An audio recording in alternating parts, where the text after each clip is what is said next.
그 다음에 마가복음 5장 21절부터 43절까지 이 놀라운 이야기가 등장합니다. 그건 뭐냐면 회당장 야이로와 12의 혈루증 앓던 여인의 치유 이야기입니다.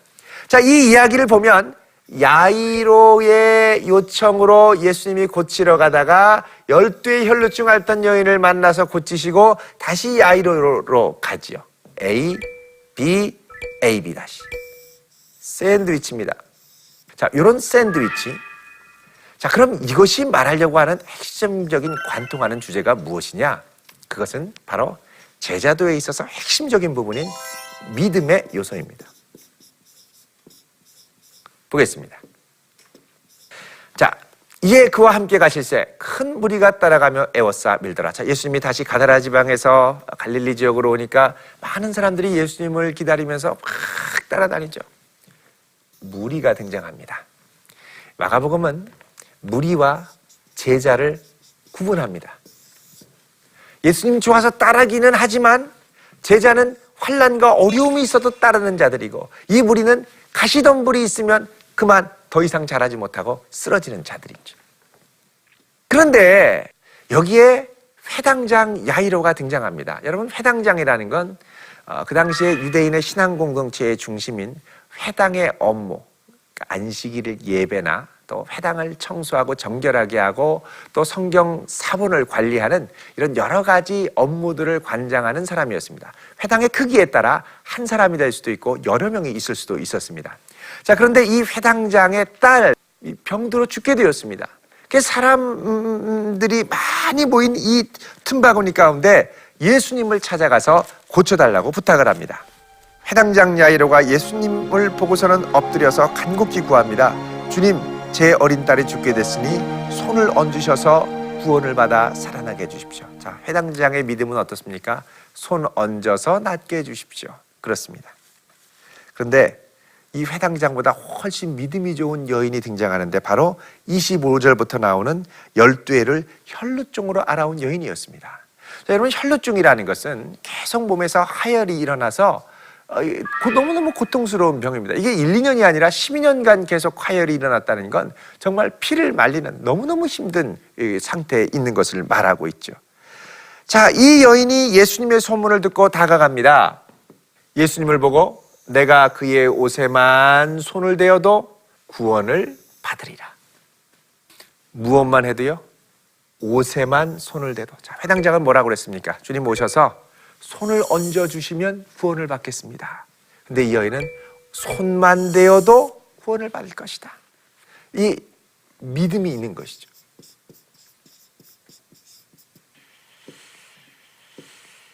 자, 그래서 아무도 모르게 손을 댔더니 어떻게 됩니까? 혈루근원이 곧 마르매. 자, 보십시오. 여기 곧이라는 유투스라고 하는 아주 중요한 마가복음의 단어가 등장합니다. 지난번에 말씀드렸죠. 이게 immediately, quickly, instantly, 곧바로 말라서 낫게 됐다라고 말씀하죠. 이 놀라운 치유를 경험하자 예수님이 누가 내 몸에 손대느냐 말씀하십니다. 그러자 이 여자가 두려워서 주님, 이렇게 제가 했습니다. 그러니 예수님이 뭐라고 그러냐면 34절에 딸아, 내 믿음이 너를 구원하였으니 평안히 가라 말씀하십니다. 무엇이 구원했다고 그러고요? 믿음이 구원했다고 그럽니다. 자, 그래서 예수님께서는 이 제자도의 문제를 점점점 심화하시면서 믿음의 문제를 아주 중요하게 생각하고 계십니다. 자, 그리고서 마침내 이제 이 야이로의 집에 도착을 했습니다. 갔는데 이 말씀을 하시고 가시는 중에 이 사람들이 집에서 와서 딸이 죽었다고 얘기하는 겁니다. 더 이상 오라고 하지 마십시오. 더 이상 괴롭게 하지 마십시오. 귀찮게 하지 마십시오. 그러자 예수님이 그 말을 듣고 회장장에게 뭐라 그러느냐? 두려워 말고 믿기만 하라.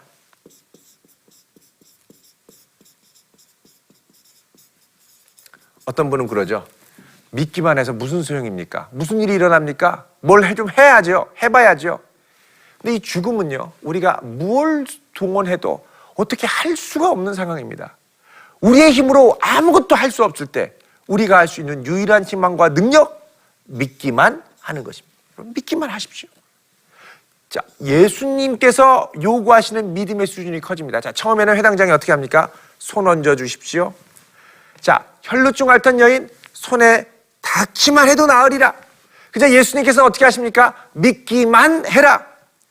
그리고서 들어가신 다음에 세 제자, 예수님과 함께 했던 세 제자, 베드로, 야고보의 형제 요한, 예수님을 전적으로 신뢰할 수 있는 첫 번째 그룹의 제자들입니다.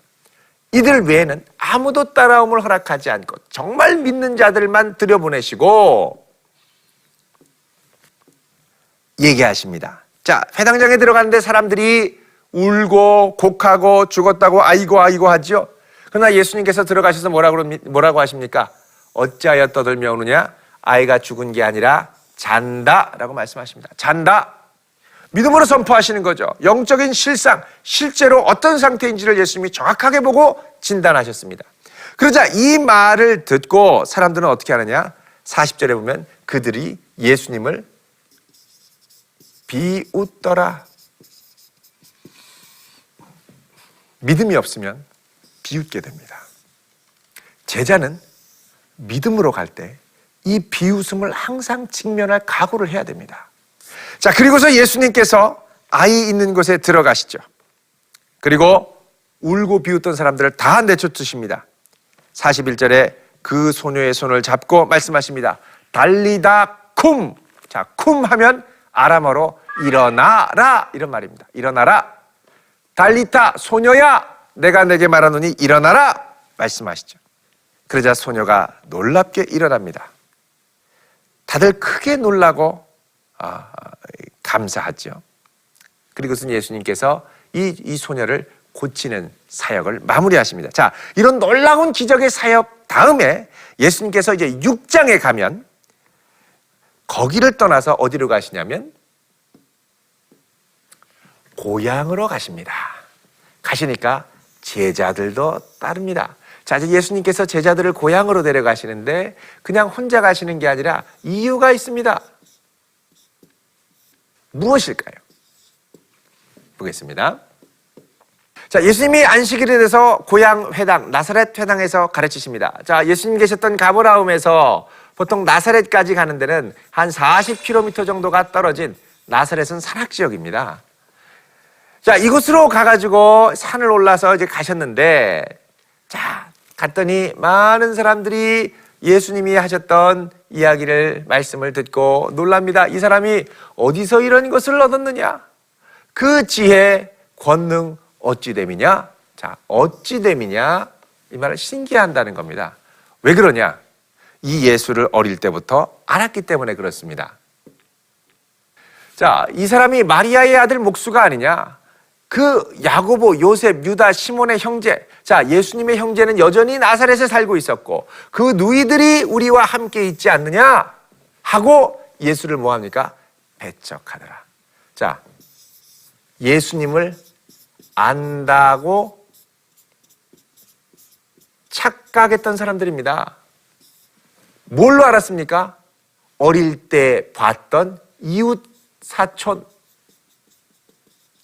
안다고 착각하지 말고 믿음의 눈으로 주님께서 지금 그를 통하여 하시는 역사를 봐야죠. 믿음의 눈으로 안 보고 다 아는 것처럼 봅니다. 자, 놀라운 것은 예수님께서 거기서 아무 권능도 행하실 수 없었습니다. 왜요? 믿음이 없었기 때문에. 믿음이 있어야 되는 겁니다. 자, 그들이 믿지 않음을 이상히 여기셨습니다. 그리고 모든 촌에 두루다니며 가르치셨습니다. 떠나신 거죠. 자, 믿지 않음, 제자도의 치명적인 걸림돌이라는 것을 우리가 알 수가 있습니다. 자, 이런 거 보면 예수님께서 제자들을 데리고 다니면서 다양한 현장을 보여주십니다. 자, 이방 그 가다라 지역에서 귀신 들린 사람을 통하여 믿음의 기초가 마련되는 과정. 이렇게 놀라운 권능이 있었는데도 사람들은 믿음의 기초가 없고 뿌리가 없을 때 예수님을 배척할 수 있다는 것. 사실 이것이 다 뭐와 지금 깊은 관련이 있냐면 마가복음 4장에 씨 뿌리는 비유와 지금 계속해서 관련이 있는 겁니다. 이게 계속 연결되죠. 자, 그 다음에 예수님께서 야이로의 딸을 고치러 가면서 12의 혈루증 앓던 여인을 통해서 또 다시 죽어있는 소녀를 손을 잡아 일으키시는 사건을 통해서 제자도의 믿음이 중요하다. 그리고 다시 예수님께서 고향으로 가셔가지고 믿지 않는 그들 앞에 배척당하시는 것을 보면서 여러분 그냥 혼자 간 게 아니라 제자들을 데려가셨다고 그랬습니다. 제자들도 이러한 상황에 직면할 수 있음을 알고 믿음으로 끝까지 따라가야 된다. 이것을 가르쳐 주시는 것입니다. 자, 오늘의 적용점 함께 보도록 하겠습니다. 자, 첫 번째, 어떤 손해를 감수하더라도 예수님을 붙잡자.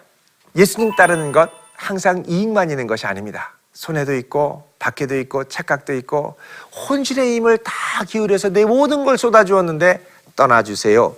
거절당할 수도 있습니다. 그때라도 예수님을 생각하며 끝까지 신뢰하며 나아가자. 자, 두 번째입니다. 두려워 말고 예수님을 믿기만 하자라는 겁니다. 이미 죽었고 다른 사람들이 포기하고 안 된다고 하더라도 주님이 나를 그곳에 보내셨다면 광야 같은 그 환경 가운데서도 주님을 신뢰하고 주님만 바라보며 다시 일어날 수 있다는 것입니다. 그것은 내 능력 때문이 아니라 나를 그곳에 부르신 주님의 부르심 때문이라는 것이죠. 세 번째입니다. 고정관념으로 크신 주님을 제한하지 말자라는 겁니다. 자, 예수님의 고향에 갔더니 어떻습니까? 아이고, 내가 어릴 때부터 알아. 이미 저건 내가 다 아는 거예요. 이전에 다 해봤어요. 이미 경험해봤어요. 은혜에 대한 사모함이 없는 겁니다. 또 예수님 야이로의 딸 죽은 곳으로 갔더니 필요 없어요. 다 죽었어요. 그냥 가시라고 하세요. 제한하는 신념들이거든요. 이런 자기 제한적 신념을 넘어설 수 있는 것, 넘어설 수 있는 사람, 이게 바로 믿음의 사람, 제자라는 것입니다. 여러분, 나는 제자입니까? 제자로서 어떤 믿음을 갖고 지금 달려가고 있습니까? 주님 부르시는 거룩한 제자, 주님을 기쁘시게 하는 제자로 잘 설 수 있으면 좋겠습니다. 우리 다음 시간에는 마가복음 6장 7절부터 예수님께서 이제 12제자를 드디어 사역 현장으로 파송하시고 그 사역을 통하여 가르치시는 장면들이 등장합니다. 자, 예수님께서는 이 제자들을 본격적으로 어떻게 보내시고 사역의 현장에 보내시며 훈련시키실까요? 다음 주에 계속해서 배워보도록 하겠습니다. 감사합니다.